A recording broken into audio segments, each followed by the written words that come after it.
एक चीज़ है धामी जी, मतलब थोड़ा सा राजनीति से हटकर सवाल, क्योंकि अभी आपने कहा आप एक पिता भी हैं और मैं आपको बहुत लंबे समय से जानता हूँ। देवभूमि की जब हम बात करते हैं तो बात होती है कि देव क्या है, देवभूमि क्या है। यत्र नार्यस्तु पूजन्ते रमन्ते तत्र देवता।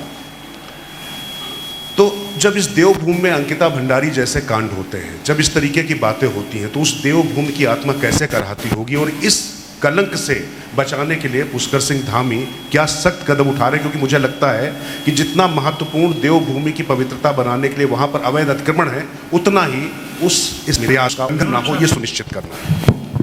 देखिए, किसी एक घटना हुई और वो बहुत ही दुर्भाग्यपूर्ण घटना थी और हम सबको बड़ा दुख है कि वो घटना हुई। लेकिन आपको पता ही है कि घटना होने के बाद उस पर कार्रवाई क्या हुई, उसके बाद किस गति से उस पर काम किया गया। जैसे ही घटना हुई, घटना के तत्काल बाद जो भी उसमें 3 आरोपी थे जिनके नाम थे, उन तीनों को गिरफ्तार किया गया। गिरफ्तार करने के बाद जेल भेजा गया और हमने महिला DIG स्तर की महिला के IPS अधिकारी के उनकी लीडरशिप में एक SIT का गठन किया और उन्होंने पूरा काम किया। उसमें लगातार लगभग 6 माह 7 माह 8 माह तक लगातार सारे पक्षों से बातचीत की। एक एक व्यक्ति को बुलाया गया, सभी से कहा कि किसी के अखबार में निकाला गया कि किसी के पास भी कोई भी इसके बारे में कोई सबूत हो, कोई बात हो, कोई तथ्य हो तो आप दीजिए, कोई भी आपके पास हो।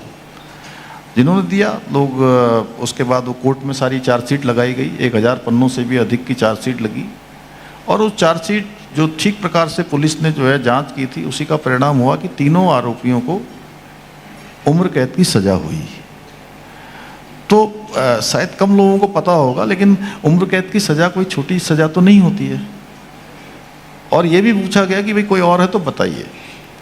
लेकिन चलिए, जो भी आया उसके बाद कोर्ट में, माननीय न्यायालय में मामला चला। फिर पिछले दिनों फिर प्रकरण उतरा, फिर दोबारा से आया एक ऑडियो क्लिप के आधार पर।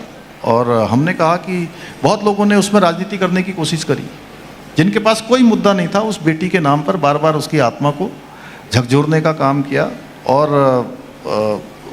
फिर मुद्दा बनाओ। तो मैंने कहा कि भाई मैं आप लोगों की बात पर कोई कार्रवाई नहीं करूँगा। मैं कार्रवाई करूँगा उस माँ और उस पिता से जिनकी बेटी गई है, जिनके साथ ये घटना हुई है, जिनसे सबसे ज़्यादा पीड़ित हैं, परिवार के लोगों से मैं बात करूंगा। मैंने उनके माता पिता से बात करी। लेकिन उन्होंने तो CBI जांच की मांग की थी। मैंने बात करी और मैंने उनसे पूछा कि भाई आप क्या चाहते हैं बताइए। उन्होंने कहा कि हम CBI की जांच चाहते हैं। मैंने कहा आप CBI की जांच चाहते हैं तो हमने एक बार ये जांच हो चुकी है, दोबारा से CBI जांच की संस्तुति कर देते हैं भारत सरकार को। और हमने भारत सरकार को CBI जांच के लिए संस्तुति करी, भारत सरकार ने उसको रजिस्टर्ड कर लिया, भारत के CBI ने।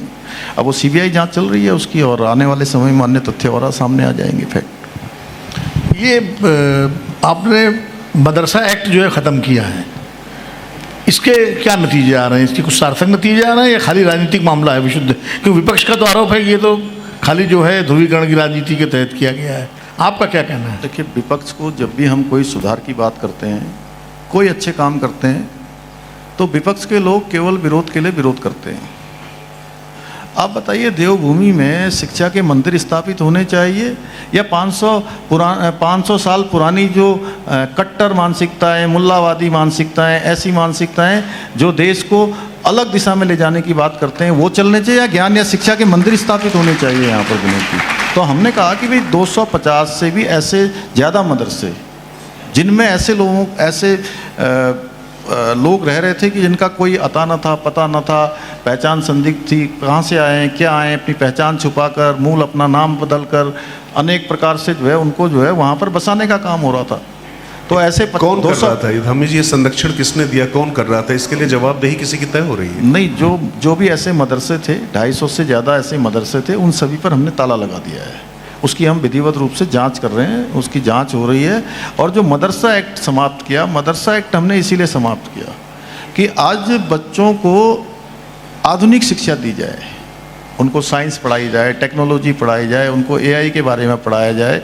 वो बच्चे भारत के भविष्य बनकर जो है देश के निर्माण में अपना योगदान दें, न कि राष्ट्र विरोधी गतिविधियों में शामिल हो। उनको ऐसी मानसिकता से आगे पोषित किया जाए कि जो है देश के तमाम विघटनकारी तत्वों की श्रेणी में उनका भी नाम आ जाए। हम भी चाहते हैं बच्चे अच्छी पढ़ाई करें। इसलिए आपने मान लिया कि सारे मदरसों में राष्ट्रवादी शिक्षा दी जाती थी। देखिए, हमने ये तय कर दिया विनोद जी कि अब जो भी मदरसे उत्तराखंड राज्य के अंदर चलेंगे उनमें उत्तराखंड राज्य शिक्षा बोर्ड का जो पाठ्यक्रम है वो पाठ्यक्रम पढ़ाया जाएगा। जो पाठ्यक्रम नहीं पढ़ाएंगे वो बंद हो जाएंगे, स्वतः ही मदरसा बोर्ड समाप्त हो गया है। तो धामी जी, उत्तराखंड में नकल माफिया की भी बहुत शिकायतें आई और आपने उसके ऊपर कुछ कार्रवाई की नकल माफिया को रोकने के लिए। और नकल का मुद्दा तो वैसे भी उत्तर प्रदेश हो, उत्तराखंड हो या पूरे देश में एक बड़ा संवेदनशील मुद्दा है। हमारे यहाँ पिछले 4 सालों में एक भी नकल का मामला नहीं आया, कहीं पेपर लीक का मामला नहीं आया। एक नकल का मामला आया था, वो भी सोची समझी साजिश के तहत। एनटीए की जिम्मेदारी आपको दे देनी चाहिए, नहीं उत्तराखंड सरकार करा ले। वहाँ भी अच्छा हो रहा है, अब की बार अच्छे तरह से परीक्षा हुई है। तो पिछले 4 सालों में हमने यहाँ पर 33,000 नियुक्तियाँ यहाँ पर सफलतापूर्वक हमारे राज्य के युवाओं को मिली है। और उसमें बिना नकल के, बिना पर्ची और बिना खर्ची के। और हमने जो नकल का कानून बनाया है वो नकल का कानून देश का सबसे सख्त नकल का कानून है और 100 से भी ज़्यादा नकल माफियाओं को जेल की सलाखों के पीछे भेजने का काम किया है। ये एक बड़ा उदाहरण है उत्तराखंड का। आपको याद होगा।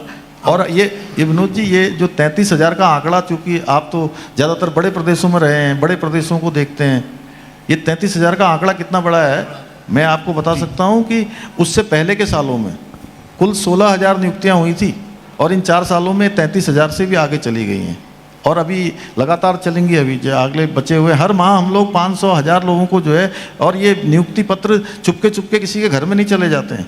नियुक्ति पत्र के लिए हम ऐसा ही कार्यक्रम करते हैं, सबको बुलाते हैं और जो है उनको मतलब ससम्मान जो है, और अधिकतर कार्यक्रमों में मैं स्वयं उपस्थित रहता हूँ। अमित जी, चूँकि आप लखनऊ में पढ़े हैं इसलिए आपको याद होगा कि उत्तर प्रदेश में जब उत्तराखंड उत्तर प्रदेश का हिस्सा था, एक नकल एक्ट आया था, कल्याण सिंह जी लाए थे और राजनाथ सिंह जी शिक्षा मंत्री थे और उसकी कीमत चुकानी पड़ी थी कि सरकार चली गई थी अगली। तो आपको ये खतरा नहीं लगता? यहाँ इस नकल के कानून के कारण से लोगों का विश्वास पैदा हुआ है, इस व्यवस्था पर विश्वास पैदा हुआ है और इतना सराहा गया है कि उसको डेंट करने के लिए लोग रास्ते ढूंढते रहते हैं कि कैसे इस नकल के कानून को और इस नियुक्तियों को कैसे डेंट किया जाए, जो हमारी सरकार की सबसे बड़ी उपलब्धि है। मैं कह सकता हूँ एक गरीब माता पिता के बेटे बेटियों को आज योग्यता, प्रतिभा और क्षमता के आधार पर चयन का अवसर मिल रहा है। और ऐसे ऐसे बच्चे हैं जो पहले भी परीक्षा दे रहे थे, उनका 5 सालों से 6 सालों से कहीं चयन नहीं हो रहा था, लेकिन आज उन्हीं बच्चों का एक साथ 4-4, 5-5 प्रतियोगिताओं में चयन हो रहा है। धामी जी, ये अच्छा है युवाओं के लिए, खास तौर से जब आप इतनी नौकरियां यहाँ पर दे रहे हैं और युवाओं के भविष्य की बड़ी चिंता होती है। लेकिन पहाड़ में क्या हो रहा है कि पहाड़ का पानी भी नीचे जा रहा है, जवानी भी नीचे की तोड़ जाती चली जा रही है, पलायन रुक नहीं रहा है। घोस्ट विलेजेस को लेकर आपके बड़े लक्ष्य थे, शुरू में हमने कुछ कवरेज भी की, प्रयास भी उसमें काफ़ी दिखाई पड़े, लेकिन शायद वो अंततोगत्वा सफलता को प्राप्त होते दिखाई नहीं पड़े। कहाँ खामियां रह गई? नहीं, बिल्कुल। देखिए, पलायन हमारे लिए बड़ी समस्या हमेशा से रहा है, लेकिन इधर के सालों में अब रिवर्स पलायन शुरू हुआ है। देखिए, जो शीतकालीन यात्रा चली है, आदि कैलाश यात्रा चली है, आदरणीय प्रधानमंत्री मोदी जी देश के पहले प्रधानमंत्री हैं जिन्होंने देश के अंतिम गांव माड़ा गांव का भ्रमण किया। माड़ा गांव हो गए और उन्होंने जब कहा कि ये माड़ा गांव और माड़ा गांव जैसे देश के सभी गांव जो सीमांत के हैं, अब वो पहले गांव के रूप में जाने जाएंगे, पहले गांव के रूप में उनका विकास होगा। वाइब्रेंट विलेज योजना भारत सरकार ने शुरू की, तो रिवर्स पलायन शुरू हुआ। और हमने भी तमाम प्रकार से, चाहे होम स्टे योजना हो, सीएम सौर स्वरोजगार योजना हो, पर्यटन की योजनाएं, वीर चंद्र सिंह गढ़वाली योजना, ऐसे अनेक योजनाएं चलाकर, मुख्यमंत्री सशक्तिकरण योजना, इन सब के माध्यम से अब हमारे काफ़ी लोग जो बाहर दूसरे स्थानों पर जाकर काम कर रहे थे, कहीं नौकरी कर रहे थे, वो अपने अपने पैतृक स्थानों पर लौट रहे हैं। और अब गांव जो है सच में अब वो रोजगार के नए अवसर वहाँ सर्जित हो रहे हैं, वहाँ समृद्धि आ रही है, केंद्र बन रहे हैं वो धीरे धीरे। होम स्टे मतलब छोटे छोटे स्थानों पर मैं बताऊँ क्योंकि मैं 24 दिसंबर को, मुझे याद, तिथि भी याद है, 24 दिसंबर को 2025 में मैं उत्तरकाशी के पुरोला के पुरोला ब्लॉक के सांकरी गांव में गया था। तो मैंने वहाँ पूछा लोगों से कि यहाँ पर आज कितने लोग आए हुए हैं। तो वहाँ मुझे लोगों ने कहा कि यहाँ पर आज 2500 लोग इस गांव में जो है पर्यटक आए हुए हैं, 2500 लोग छोटे छोटे स्थानों पर। आप देखिए कि आदि कैलाश क्षेत्र जो मैं कह रहा था, जहाँ पूरे साल भर जो है 400-500 लोग जाते थे, अभी वहाँ 45,000 लोग चले गए हैं। एक मतलब जो लोग बाहर काम कर रहे थे, किसी ने होम स्टे खोल लिया है, किसी ने होम स्टे को प्रोत्साहन हम भी दे रही है, हमारी सरकार भी दे रही है, होम स्टे खोल लिया, कहीं छोटा होटल खोल लिया, कुछ और काम कर लिया। ऐसे कोई टैक्सी चला रहा है, कोई टैक्सियों का काम कर रहा है, कोई टूर गाइड का काम कर रहा है। तो अभी काफ़ी जो है जो इसके कारण से पलायन जो है रिवर्स पलायन की ओर बढ़ रहा है। और जो पलायन निवारण आयोग है उसके भी जो आंकड़े आए हैं उसमें 44% लोगों ने फिर से जो है वापस रिवर्स पलायन किया है। 44%। हाँ, 44%। नंबर्स में कितना हो रहा है ये लमसम? ये हजारों की संख्या में, लगभग 7-8 हज़ार लोगों ने जो है इधर के सालों में अभी किया है वापस। मोदी जी का उत्तराखंड से विशेष प्रेम है और वो अक्सर आते भी हैं उत्तराखंड। आप चूँकि पिछले वर्षों से मुख्यमंत्री हैं और मोदी जी ने आपको चुना है मुख्यमंत्री के रूप में, आपको क्या लगता है कि उत्तराखंड में, उत्तराखंड के विकास के लिए भारत सरकार से और क्या अपेक्षा आपकी है, या मोदी जी के विज़न को कैसे उत्तराखंड में आप लागू कर रहे हैं? मोदी जी का मैं सच कहूँ तो उत्तराखंड राज्य से बहुत लगाव है, और जो भी उन्होंने यहाँ विकास की एक विजन दिया है, विकास को आगे बढ़ाया है, वो उनका पूरे देश के लिए जो विजन है, अध्यात्म के क्षेत्र में, टूरिज्म के क्षेत्र में, वो सही में उसका मॉडल उत्तराखंड है। और मोदी जी देश के ऐसे पहले प्रधानमंत्री हैं, मुझे लगता है कि भूतो न भविष्यति, 28 बार उन्होंने प्रधानमंत्री बनने के बाद उत्तराखंड का भ्रमण कर लिया, यात्रा की। हाँ, 28 बार। और ऐसे ऐसे सीमांत क्षेत्रों में वो गए हैं। मैंने कहा चाहे माणा गांव हो, चाहे हरसिल मुखवा हो, या आदि कैलाश हो, गुंजी हो, केदारनाथ, जागेश्वर धाम, केदारनाथ, बद्रीनाथ तो वो अनेकों बार चूँकि आए हैं। बल्कि वो जो केदारनाथ बद्रीनाथ मास्टर प्लान और नवनिर्माण पुनर्निर्माण का काम चल रहा है, वो तो हर 3 महीने में खुद ही वो स्वयं समीक्षा ही करते हैं उसकी। उनका कार्यालय लगातार जुड़ा होता है, यहाँ की प्रत्येक परियोजना उनको पता होती है। और मैं बताऊं कि मैं जब उनके साथ 12 नवंबर 2023 को आदि कैलाश क्षेत्र में ऊपर था, तो तब वो गाड़ी से उतर गए और तब कहने लगे कि धामी जी, ये यहाँ पर एक ITBP में कोई घोड़े वाले रहते थे, यहाँ घोड़े वाले जी, तो आप पता करना कहाँ हैं वो। तो मैंने कहा साहब वो घोड़े वाले कब रहते थे? तो बोले कि आज से लगभग 50 साल पहले 50 साल पहले होंगे। 50 साल तो नहीं, मैंने उनसे पूछा था 2023 में, तब आप कितने साल के होंगे? तब उन्होंने कहा कि मैं 24, 25 या 23 साल का ऐसा होऊंगा वहाँ उस समय। तो उनका इतना लगाव है कि वो एक एक जगह पर उन्होंने मतलब सच में अपनी जो उनकी जो एक योग साधना और अध्यात्म, इसकी प्राप्ति का वो बहुत बड़ा स्थान जो है देवभूमि उत्तराखंड को मानते हैं। तो उनका एक विशेष लगाव यहाँ से है, और अपना उनके हृदय में उत्तराखंड बसता है। और हर उत्तराखंड के लोग भी उनको कोई माने अपना भाई मानता है, कोई बेटा मानता है, कोई परिवार का अभिभावक मानता है। इस प्रकार से यहाँ लोगों की पूरी कल्पना है पूरे उत्तराखंड की। मतलब एक चीज़ बताइए, उत्तराखंड में राजनीतिक स्थायित्व का बड़ा संकट रहा है पहले, चाहे कांग्रेस की सरकार रही हो, चाहे बीजेपी की, मुख्यमंत्री बदल जाते थे। आप जो है ये कौन सी कला है कि आप बिल्कुल बैलेंस बनाए हुए हैं और लगातार आपने स्थायित्व को जो है प्रदान किया है सरकार को और स्थिरता आई है, तो इसमें ये राजनीतिक कौशल कहाँ से सीखा आपने? नहीं, देखिए ये हमारे प्रधानमंत्री मोदी जी के नेतृत्व में देश के अंदर एक नया कल्चर आया है। स्थायी सरकारें और विकासशील सरकारें, विकास देने वाली सरकारें, और जो डबल इंजन सरकारों का मॉडल आया है, आज वो पूरे देश के अंदर लोग उस डबल इंजन सरकारों को ही प्राथमिकता दे रहे हैं। देखिए, आपने देखा होगा अभी चाहे उत्तर प्रदेश हो, चाहे उत्तराखंड हो, चाहे मध्य प्रदेश हो, राजस्थान, छत्तीसगढ़, गुजरात तो कई सालों से मॉडल है ही, अब उड़ीसा, बिहार, बंगाल, बंगाल आ पंजाब, छत्तीसगढ़, कोई राज्य अब बच नहीं रहा है। अब अगर वो 2-3 राज्य बच गए, केरल और तमिलनाडु और उधर तेलंगाना, और आने वाले समय में उसमें से भी 1-2 इधर आ जाएंगे, तो पूरा जो है पूरा देश जो है गंगोत्री से गंगा सागर हो ही गया है, तो कश्मीर से लेकर कन्याकुमारी तक हो जाएगा।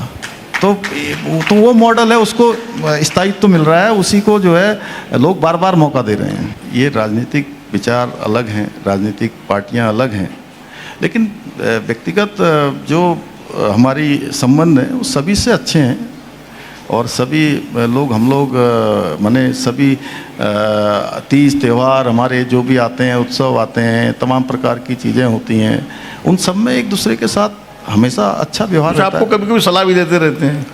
नहीं, सबकी सलाह लेता हूँ मैं तो। देखिए, तिवारी जी के पास बहुत जाता था, जब तिवारी जी जिंदा थे, तो मैं मतलब अक्सर हर 10 दिन में मैं उनसे मिलता था, और बहुत प्रोत्साहित करते थे बचपन से मुझे। बल्कि मुझे उनकी बात याद है, एक बार तो उनकी बड़ी मीटिंग मधुबन होटल में चल रही थी, और मैं एकदम अचानक से वहाँ चला गया।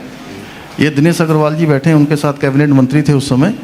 तो जैसे ही मैं पहुँचा तो मुझे बोले, आइए आइए, 4 धामों के बाद 5वें धाम पुष्कर धाम।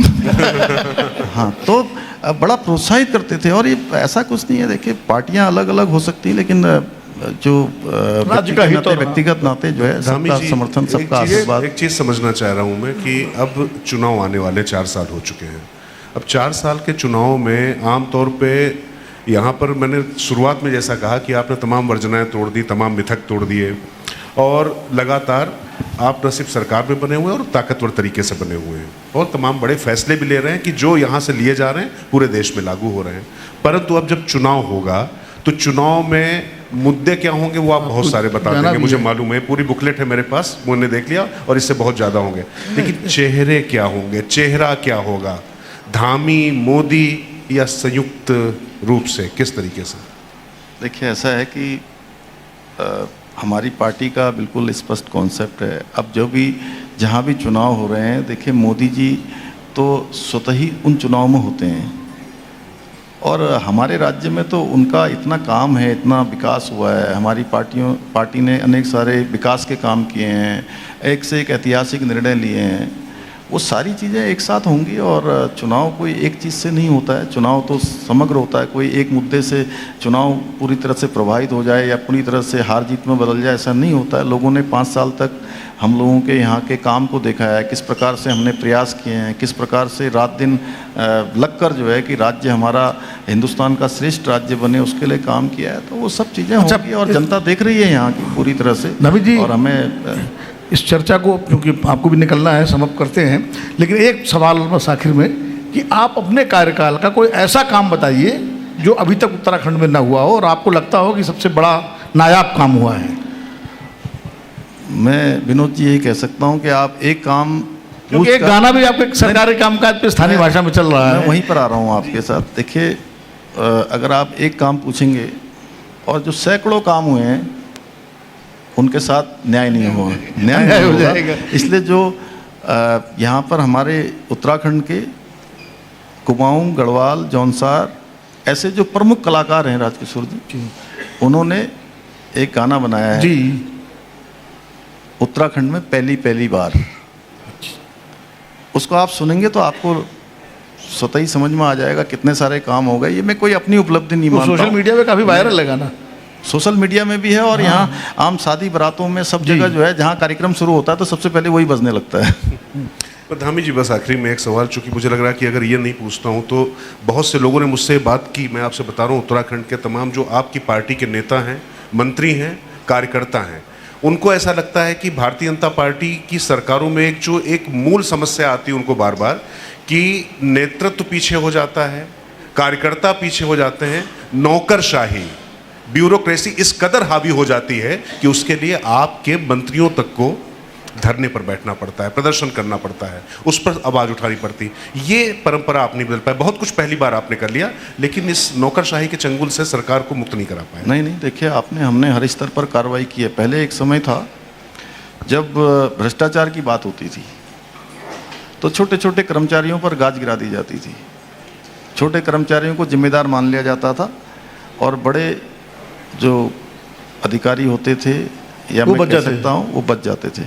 हमारी सरकार में ये एक नई शुरुआत हुई है कि अगर कोई भ्रष्टाचार करेगा, कहीं अपने काम में अनियमितता बरतेगा, कहीं पर भी संलिप्तता पाई जाएगी तो उसको जिम्मेदार बनाया जाएगा, चाहे वो किसी स्तर का भी कोई भी अधिकारी क्यों ना हो। एक आईएफएस अधिकारी को भी जेल भेजा है आईएफएस वो भर्ती प्रक्रियाओं में, जी भर्ती प्रक्रियाओं भर्ती को में, लेकिन किसी भी स्तर का हो, मैं अभी उस पर कहकर थोड़ा उसको बहुत डाइल्यूट नहीं करना चाहता, लेकिन उत्तराखंड की जनता जानती है कि इसमें कोई कोताही किसी को बरती नहीं गई है।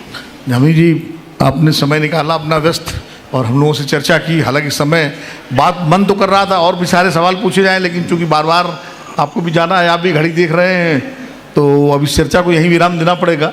लेकिन हम बार बार इस बात के लिए आभारी हैं कि आपने हर बार हमारे अनुरोध को स्वीकार किया और समय निकाला।